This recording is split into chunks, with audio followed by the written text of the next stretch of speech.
Hi every one, welcome to global short and academy. இந்த வீடியோவில் பிப்ரவரி 2025 Tamil short and high speed examination எப்படி நடந்துச்சு, என்ன மாதிரி கண்டென்ட் வந்துருந்துச்சு, அதை பற்றி தான் நம்ம வந்து பார்க்க போகிறோம்.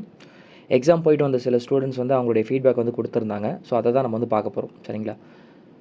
என்னென்ன கண்டென்ட் வைஸ் வந்து பார்த்திங்க அப்படின்னா, தமிழ் ஹை ஸ்பீட் 120 வந்து ஃபஸ்ட் பேப்பரில் சுற்றுச்சூழல் பாதுகாப்பு மற்றும் பத்திரப்பதிவு பற்றி கண்டென்ட் வந்துருந்துச்சு அப்படின்றத சொல்லியிருந்தாங்க.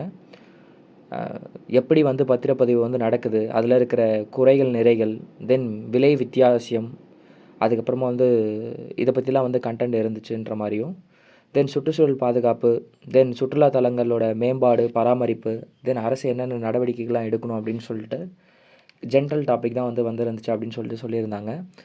கரெக்டான வேகத்தில் வந்து படிச்சிருந்ததாகவும் மேல் வாய்ஸ் வந்திருந்ததாகவும் வந்து சொல்லியிருந்தாங்க. எக்கோ இல்லை. மோஸ்ட்லி தமிழுக்கு யாரும் எக்கோ இஷ்யூஸ் வந்து சொல்கிறது கிடையாது, சேம் தான்.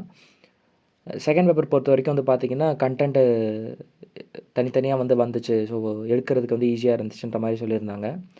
பழங்குடி மக்களுக்கு வந்து வீட்டுமனை பட்டா வழங்குறது, அப்புறம் வன பாதுகாப்பு, உயர்கல்வி திட்டங்கள், அப்புறம் புதிய கல்விக் கொள்கை பற்றி, அப்புறம் கல்வியில் கல்வி மற்றும் வேலைவாய்ப்பு, தோட்ட தொழிலாளிகள் மற்றும் மருத்துவர்கள், இவங்களை பற்றிலாம் கண்டென்ட் வந்து இருந்துச்சு, எழுதுறதுக்கு ஈஸியாக இருந்துச்சுன்ற மாதிரி சொல்லியிருந்தாங்க.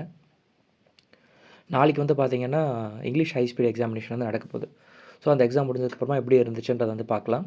தமிழ் 150, 180 யாருன்னா எக்ஸாம் போயிருந்தீங்க அப்படின்னா கமெண்ட் செக்ஷனில் வந்து சொல்லுங்கள் எக்ஸாம் எப்படி இருந்துச்சுன்னு சொல்லிட்டு. நம்ம அடுத்தடுத்த வீடியோஸில் வந்து பார்க்கலாம். சரிங்களா? தேங்க்யூ.